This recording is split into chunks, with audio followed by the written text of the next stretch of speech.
SSC में जो हो रहा है वो बर्दाश्त के बाहर है। बहुत लोगों की जिंदगियां लगभग खत्म सी हो रही हैं। एग्जाम में 80% कट ऑफ का जाना यह दर्शाता है कि आपको पेपर लेना ही नहीं आता। 18 तारीख वाले मेंस में बच्चों के 200 नंबर आने के बाद भी सिलेक्शन ना होना क्या साबित करता है? कि जान निकाल के रख दूं पेपर के अंदर तब मेरा सिलेक्शन होगा। कल जब से 18 का रिजल्ट आया है 19 का 2019 एग्जाम में 18 तारीख वाले बच्चे इस तरीके के मैसेज कर रहे हैं कि सर मैं सुसाइड कर रहा हूं, मुझे बचा लो। रात के 3 बजे तक मैं 25 बच्चों से बात करके कन्विंस कर रहा हूं कि इंतजार करो, कुछ करेंगे। हम सरकार को इसलिए लेकर आए थे कि यह सरकार पहले वाली सरकार से भी बेहतर काम करेगी और हमें रोजगार देगी, बट इस सरकार ने तो सारे रोजगार खत्म कर दिए। महंगाई चौथे आसमान पे है। पेट्रोल का दाम इतना बढ़ गया कि अब आप बाइक नहीं चला सकते। रसोई गैस की कीमत इतनी बढ़ गई कि वापस अब चूल्हे पे आना पड़ेगा। एक तरफ तो आपने कमाने के साधन छीन लिए, एक तरफ आपने हर चीज का मूल्य बढ़ा दिया और आप कहते हैं हम करप्शन करते नहीं, और जनता कहती है ये सरकार बहुत अच्छी है। 2019 में इंडिया करप्शन के स्थान पे 80 नंबर पे थी और 2020 में वही 86 नंबर पे हो गई। मैं पूछना चाहता हूं, अभी तो जांच बैठी नहीं, तब 6 अंक आगे निकल गई। जिस दिन जांच बैठेगी तो पता चलेगा ना कि करप्शन हो कितना रहा है। क्या बिना करप्शन के वैकेंसी खत्म हो गई? एक सीट कम, जो सीट है उस पे भी करप्शन। एग्जाम टाइम से लेंगे नहीं, पेपर सही बनाएंगे नहीं, पेपर में क्वेश्चन गलत डाल के भी 100 रुपए वसूलेंगे, उसको भी पैसा वसूलने का धंधा बनाएंगे। एक साल में 2 रिजल्ट एक साथ देंगे, बच्चे को कंफ्यूज करेंगे कि तुम 18 भी भरो, तुम 19 भी भरो, उसे उलझाए रखेंगे। रिजल्ट इतना लेट कर देंगे ताकि वो बोल ही ना पाए, टूट जाए। जैसे कहते हैं ना, कोई अगर आपसे उधार पैसा ले ले, उसको हर दिन कॉल करने दो, रोज उसे घर आने दो, एक दिन वो आना भूल जाएगा, अपने पैसे भूल जाएगा कि भाई मैं इससे ज्यादा परेशान नहीं हो सकता। कल इन्होंने रिजल्ट दिया और मार्क्स के बारे में बोल दिया बाद में देंगे। अब ये पता है मार्क्स कब देंगे? ये मार्क्स देंगे 3 महीने बाद, जब आप लगे होगे 2020 की तैयारी में, आपका ध्यान 2020 की तैयारी में होगा, आप कुछ कह नहीं पाओगे। अरे कब तक सहेंगे हम?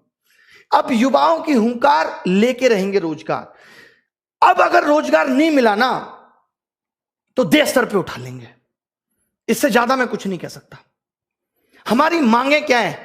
आज ये वीडियो बहुत महत्वपूर्ण है। मैं उन सब लोगों का दर्द बयां कर रहा हूं जो 4-4, 5-5 साल से तैयारी कर रहे हैं और आपकी एक गलती की वजह से उनकी जिंदगी खत्म हो जा रही है। एज रिकॉग्निंग इशू लगातार 2015-16 तक एज अगस्त से काउंट होती थी। अभी कोरोना काल था, आपको छूट दे सकते थे, लेकिन आपने फिर से 1 जनवरी से एज काउंट कर दी। नहीं होने देंगे, आपको अगस्त से वापस काउंट करनी पड़ेगी। एक छोटी सी गलती, अभी जो लोग नए जुड़ेंगे, जिनको पता नहीं है एसएससी के बारे में, मैं उन लोगों को बता दूं कि ये एक मेंस के पेपर को 3 दिन में लेते हैं। 15, 16, 18। 15-16 का पेपर ये नॉर्मल बनाते हैं, 18 का पेपर ये इतना हलवा बना देते हैं जिसमें बच्चों के 200-200 नंबर आते हैं, 190, 195। अब जब ये नॉर्मलाइजेशन करते हैं तो वो सारे बच्चे बाहर हो गए। अब आप एक बात बताइए, जिस बच्चे का नॉलेज बहुत अच्छा था, जो खुद से 200 नंबर ला सकता था, जो बच्चा खुद से 200 नंबर ला सकता था, वो अपना पेपर 1.25 घंटे में करके बैठ गया, तो आपने उसका स्किल कहां टेस्ट किया? वो तो पौना घंटा उसका बर्बाद हो गया पेपर के अंदर। और अब आप कह रहे हो कि आपके जो 200 नंबर थे वो उन बच्चों के मुकाबले कम है और उनको आपने 160 पे ला दिया और उन किसी बच्चों का सिलेक्शन नहीं हुआ। ये कहां की इंसानियत है? अब आपको 2019 का 18 वाला मेंस दोबारा कराना होगा। लड़ाई उस मेंस को दोबारा कराने की है। जब आप 20 लाख बच्चों का प्री 20 दिन में करा सकते हो, तो आप 1.5 लाख बच्चों का मेंस 1 दिन में क्यों नहीं करा सकते? क्या आपके पास इतने रिसोर्सेज भी नहीं रहे अब कि आप पेपर का लेवल एक जैसा रख सको? मतलब आपने एग्जाम का मजाक बना दिया है, क्योंकि आपको करप्शन करना है। और करप्शन को दबाना कैसे है? यह सबसे अच्छा तरीका है, क्योंकि जब बच्चा पेपर दे के आता है तो उछलता है हवा में, 190 का कराया। 3 महीने बाद रिजल्ट देते हो, उसका सारा हौसला टूट चुका होता है। 190 नंबर का 200 नंबर का 200 में करने के बाद भी अगर सिलेक्शन नहीं हो रहा तो इसके लिए कौन जिम्मेदार है? पिछले 2 साल से लगातार कट ऑफ 80% जा रही है, इसके लिए कौन जिम्मेदार है? कॉम्पिटिटिव एग्जाम में 80 नंबर कट ऑफ जाना कितना सही है? क्या आप पेपर का स्तर नहीं बढ़ा सकते जिससे आप उन बच्चों को भी सिलेक्ट कर पाए जिनके अंदर वास्तव में टैलेंट है? अगर एसएससी अपने एग्जाम में एबीसीडी देने लगे तो कैसे यह निर्धारित होगा कि कौन बच्चा जॉब के लायक है और कौन नहीं? अब सरकार से हिसाब मांगना पड़ेगा।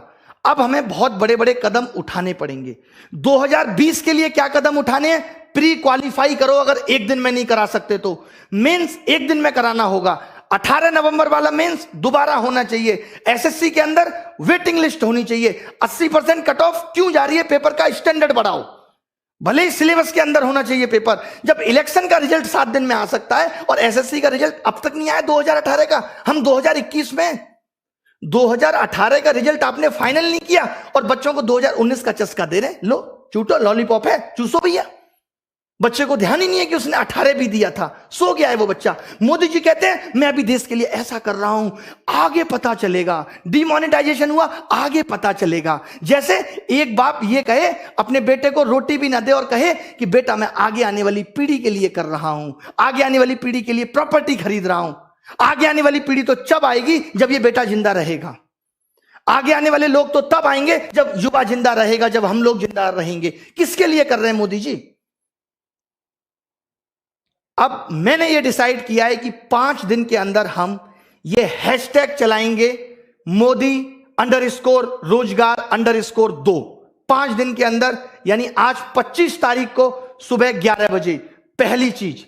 और जितनी भी आप देखिए ये मीडिया जो है पारी हो रही है, ये दिखाती है। ये मीडिया श्वेता का ऑडियो वायरल हो गया, ये दिखाती है। ये मीडिया विनोद दिखाती है। ये मीडिया जोमेटो वाला सोनू दिखाती है। ये मीडिया तैमूर ने किस कलर का कच्छा पहना, ये दिखाती है। इस मीडिया को ये नहीं पता कि युवाओं का दर्द क्या है। अगर मीडिया ने ये टॉपिक नहीं दिखाया, ये अनफेयरनेस नहीं दिखाई, तो आप सबको मेरी कसम है कि सारे मीडिया चैनल्स की वीडियो को जाके रिपोर्ट करो। हम दिखाएंगे कि इनका आईटी सेल हमारी ताकत के सामने कितना तुच्छ है और हम क्या कर सकते हैं। मेरी सब युवाओं से गुजारिश है कि आप सब इनकी वीडियो को जाके डिसलाइक करिए, इनको मजबूर कर दीजिए लाइक डिसलाइक बटन को बंद करने के लिए। इतने कमेंट करिए, इतनी वीडियो इनकी रिपोर्ट करिए, मोदी जी की मन की बात को डिसलाइक करिए। और एक बात जो मैंने पहले भी कही थी, क्योंकि अब यह मुद्दा पूरे देश में फैलना चाहिए, लोगों को पता चलनी चाहिए कि हम किस तरीके से जूझ रहे हैं नौकरी के लिए, कितनी परेशानी हमारे जीवन में है। लोग कह देते हैं सरकार कह रही है ट्विटर ऐप भी बंद हो जाना चाहिए। वाह, कमाल की बात है। मतलब अब इस डेमोक्रेटिक देश में अपनी आवाज उठाना भी दुश्वार हो गया है। आप नहीं कह सकते, आप मर जाइए, आप सुसाइड कर लीजिए, आप जिंदा मत रहिए, बट आप अपनी आवाज नहीं उठा सकते। ये कुछ कुछ मुझे ऐसी बात याद आ रही है, जब मेरी गर्लफ्रेंड से कोई लड़का बात करता था तो मैं उसको नहीं समझा सकता, उस लड़के को जाके कहता था तू उससे बात मत कर। बहुत बढ़िया। अभी एनालिसिस होता था, अब एनालिसिस पे आईबी ने यह कह दिया कि अब एनालिसिस नहीं होना चाहिए, आप एनालिसिस रोक देंगे और जो बच्चा घर घर जाके बताएगा, इससे आपको पता है क्या होगा, अब एनालिसिस भी बिकने लगेगा दूसरी एप्स पे, कि लोग अब एनालिसिस खरीदेंगे, यूट्यूब पे नहीं आएगा और आपको पता नहीं चलेगा। आपको क्या करना चाहिए था कि हर पेपर का हम लेबल बदल देंगे, करो एनालिसिस, कितना करोगे। आप अच्छा कुछ नहीं कर सकते। मतलब सरकार ने जॉब देने को इतना फॉर ग्रांटेड ले लिया है कि इससे उनको कोई मतलब नहीं है, किसी की जॉब लगे किसी की नहीं। जब इस देश में चुनाव दोबारा हो सकता है तो 2019 का 18 नवंबर वाला पेपर भी दोबारा हो सकता है, और क्यों ना हो। आपने ऐसा पेपर क्यों बनाया कि बच्चे के 200 नंबर आए, और जब बच्चे के 200 नंबर आए तो आपने उसे क्यों बाहर कर दिया, किस बेसिस पे आपने उसे बाहर कर दिया, हमें इसका जवाब चाहिए। अब रिफॉर्म्स होके रहेंगे। जितने भी सोशल मीडिया के इन्फ्लुएंसर हैं, जितने भी, मैं एक एक का क्या नाम लूं, मेरी इन सबसे गुजारिश है कि हमारा साथ दीजिए इसमें। जितने भी बड़े बड़े टीचर हैं जिनको लोग बहुत जानते हैं, उन सबसे मेरी गुजारिश है कि आप वीडियो बनाएं। मैं स्पेशली नाम लेता हूं यहां पे लोगों का, ताकि वो लोग वीडियो बनाएं। ऐसे लोग जो हमारा साथ दे सकते हैं, जितने भी वाइन्स बनाने वाले बड़े बड़े लोग हैं, उन सब से, जिनके आप फैन हैं, उन सबको कहिए कि हमारा साथ दीजिए। और सबसे बड़ी चीज ये है कि ट्विटर पे हम ट्रेंड क्यों कराना चाहते हैं। ट्रेंड तो ट्विटर पे एक दिन में खत्म हो जाएगा, कोई निष्कर्ष बहुत बड़ा नहीं निकलेगा। हम ये चाहते हैं कि इतनी ये बात फैल जाए, हम इतने इनके वीडियो डिसलाइक कर दें, इतनी बुरी तरीके से हम मीडिया चैनल को बॉयकॉट कर दें, इतनी बुरी तरीके से हम इनकी मन की बात को बॉयकॉट कर दें कि ये मजबूर हो जाएं कि हमसे बात करें। और जब ये बात करेंगे तो हम ये अपने 5 मुद्दे बताएंगे। बहुत बड़े मुद्दे नहीं है ये, बहुत बड़े मुद्दे नहीं है कि वेटिंग लिस्ट हो, as recognising issue sort out हो, 18 नवंबर मेंस फिर से हो, और 2020 में मेंस एक दिन में हो, और प्री क्वालिफाई करो। अगर आप एक दिन में नहीं ले सकते, क्योंकि हमें अब आपके नॉर्मलाइजेशन के तरीके पे बिल्कुल भरोसा नहीं है, कोई ट्रांसपेरेंसी नहीं है उसके अंदर। क्यों नहीं दिया आपने मार्क्स? 5 दिन के अंदर आपको मार्क्स देने होंगे। मैं एसएससी से ये गुजारिश करता हूं कि आपको 5 दिन के अंदर मार्क्स देने होंगे। मार्क्स तो आपके पास है ना, कितना टाइम लगता है अपलोड करने में? स्पीड नहीं आ रही, जियो की सिम भिजवा दें? बताइए कि आप मार्क्स नहीं देंगे, क्योंकि आपको पता है आप मार्क्स उस वक्त देंगे जब बच्चा 2020 में बिजी होगा, चाहकर भी कुछ नहीं कर पाएगा, उसको लगेगा यार अब 2020 ना हाथ से निकल जाए। कंगना जी ने भी कहा है कि वो इस बेरोजगारी पर ट्वीट करेंगी। जब भी आप ट्वीट करें तो कंगना जी को भी बोलें कि वो रिट्वीट करें। उन्होंने कहा है, अक्षय कुमार साहब ने भी कहा है कि देश का कोई भी मुद्दा होगा तो हम ट्वीट करेंगे, बाहर वाला कोई भी दखलंदाजी नहीं करेगा। भले ही मोदी जी जाके अमेरिका में कह सकते हैं अब की बात ट्रंप सरकार, ये दखलंदाजी नहीं है, सॉरी माफ कीजिएगा। सचिन तेंदुलकर साहब भी बेरोजगारी पर ट्वीट करेंगे। आप सोचिए देश का युवा कितना बड़ा हिस्सा है कि रेलवे ग्रुप डी और ग्रुप सी 2-2 करोड़ लोग फॉर्म भर रहे हैं। मैं आपको दिखाता हूं ना कैसे कैसे मैसेज लोग मुझे करते हैं। ये देखिए आप, ये सब देखिए कितने कितने नंबर लोगों के आ रहे हैं और क्या क्या लिखा हुआ है इसमें। ये देखिए, good afternoon sir, although I hope मुझे 2018 में कोई ना कोई पोस्ट मिल जाएगी, I watch all free video, ये सब लिखा हुआ है, पढ़ लीजिएगा इसको क्लास के बाद। ये देखिए लोगों के बारे में मैं दिखाता हूं आपको क्या क्या लिख रहे हैं लोग।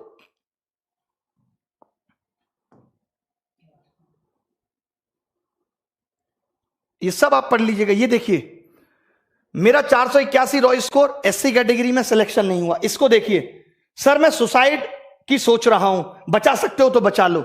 ये लोगों के मैसेज है। पगले हो क्या? तुरंत मैंने कॉल किया, उसको समझाया, सर कुछ तो करो, आपसे मेरी एक्सपेक्टेशन है।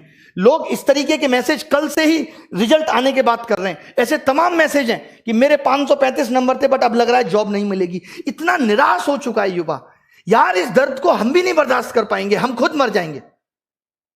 अब क्या लिखें? मैंने तो बोल दिया, अब कोचिंग में भी सारे टीचर हम टाइटल लगाएंगे कि न्यू बैच स्टार्ट इस तारीख से, नीचे लिखेंगे सिलेक्शन की कोई गारंटी नहीं। सिलेक्शन की गारंटी नहीं है, क्योंकि अगर 200 नंबर लाके भी सिलेक्शन नहीं हो सकता तो कुछ नहीं हो सकता। और ये सिर्फ एसएससी में नहीं है, रेलवे में भी वही हो रहा है, टालम टोल हो रही है। 4 महीने प्री चल रहा है।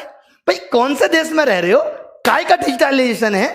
कौन सी इंडिया डिजिटल हो गई कि 5 महीने में प्री का एग्जाम हो रहा है और उसके बाद 2 महीने मेंस चलेगा? ये सब गधा बनाने की चीजें।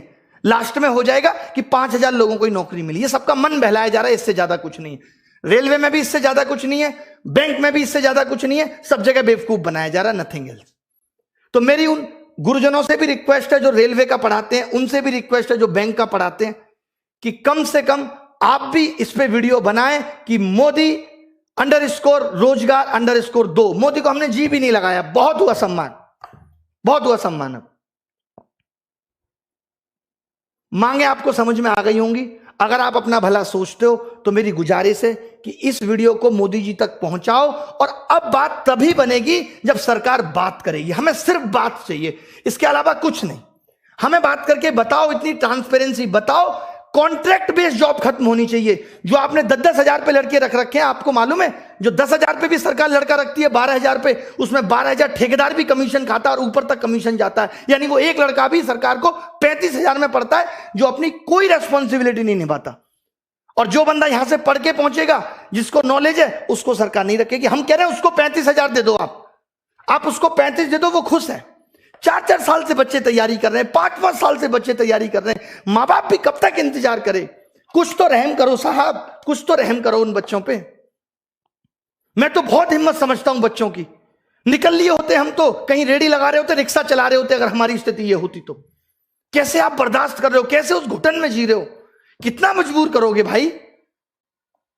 कहते हैं ना मोदी जी, एक बात ध्यान से समझना, किसी को उतना ही जलाओ कि वो आग आपको ना जला दे। जब एक रबड़ को खींचते हैं ना तो थोड़ी देर दर्द होता है, फिर वो टूट जाती है, वो तार अलग हो जाता है। इतना मत झुकाओ किसी को कि वो आपको ही जला दे। सब सेलिब्रिटी ट्वीट करेंगे, सबको ट्वीट करो यार। ये सोशल मीडिया बहुत बड़ी ताकत है। आज मीडिया देश की मर चुकी है। आज सोशल मीडिया क्लियर करती है हर बात को। हम जैसे लोग आके बोलते हैं कि ये हो रहा है। आपने देखा कल से किसी मीडिया वाले ने बोला कि 200 नंबर वाले का भी सिलेक्शन नहीं हो रहा। ये तो बड़ी न्यूज थी। 190 नंबर वाले का भी सिलेक्शन नहीं हो रहा, वो भी पेपर मैंने भी क्या किया है, पेपर मंगवाया बच्चों से, देखा हाँ 200 आ रहे हैं, फिर भी नहीं हो रहा। फिर कब होगा भाई? मीडिया को भी ये बातें अब दिखानी पड़ेंगी, हर हाल में दिखानी पड़ेंगी। आपसे मेरी गुजारिश है, मैं रो के दिखाऊं आपको कैसे करूं कि सोशल मीडिया को बायकॉट करो, इनकी सारी वीडियो डिसलाइक करो। 5 दिन लग जाते हैं ना इसमें, कुछ तो सुधार देंगे आगे आने वाले लोगों के लिए, कुछ तो भला कर जाएंगे, हमारा भी नाम लोग लेंगे कि हाँ भाई उन्होंने कुछ भला कर दिया था। नहीं तो जिस हिसाब से तानाशाही हो रही है सब, ये नौकरियां अभी तो 8 से 6,000 हुई हैं, 6 से कल को 4 हो जाएंगी, 4 से 5 हो जाएंगी, फिर 300-400 रह जाएंगे। नेताजी के ही भतीजे भांजे ले लेंगे सारी नौकरी, हम प्रसाद चाटेंगे कसा सत्यनारायण भगवान का, इससे ज्यादा कुछ नहीं बचेगा। मेरी गुजारिश है इस वीडियो की सारी बातों को सुन के, सारे मुद्दों को सुन के इसे सपोर्ट करें, ये सिर्फ आपकी भलाई के लिए। सारे टीचर एसएससी के, रेलवे के, जितने भी बड़े बड़े चैनल हैं, चाहे वो WiFi study, Exampur, Gagan Pratap maths, Rakesh Yadav reader publication, जितने भी लोग हैं, और मैं किस किस का नाम लूं, जो लोग वाइन्स बनाते हैं, बड़े बड़े चैनल, आशीष चंचलानी, सब लोग एक एक ट्वीट हमारे लिए भी करें, रिक्वेस्ट है। सारी सेलिब्रिटियों से भी रिक्वेस्ट है कि इस बेरोजगारी मुद्दे पे एक बार तो कहो सरकार को। कुछ भी नहीं चाह रहे हम, बस इतना चाह रहे हैं कि थोड़ा सा तो एग्जाम फेयर कर दो। बहुत बड़ी बड़ी डिमांड हमारी नहीं है कि कोई रूल आपने बना दिया उसे वापस ले लो, हम आपके बनाए हुए रूलों में कोई दखलंदाजी नहीं चाहते। हम कहते हैं कि कुछ कमियां हैं वो हमारी भी सुधार दो। क्या गुनाह किया है इस देश के युवा ने? मोदी जी तो कहते थे कि इस देश का युवा ही ताकत है, कैसे भूल गए वो उस ताकत को?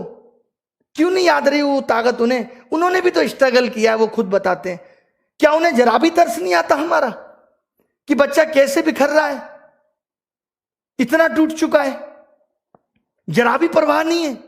क्या ये बात उन तक नहीं पहुंचती होगी? क्या उनको नहीं पता कि देश में आंदोलन, बच्चे ऑनलाइन प्रोटेस्ट करते हैं रोजगार को लेके, क्या वो 2 शब्द नहीं बोल सकते? बताइए आप मुझे। इतना तो एक देश का राजा कर सकता अपनी प्रजा के लिए। कहां हमने गलत बात बोल दी? अगर हम ये कह रहे हैं कि जो कमियां हैं उनको सुधार दो, आपकी एक छोटी सी गलती से कितने बच्चों का भविष्य बर्बाद हो रहा है? बंद कर दो।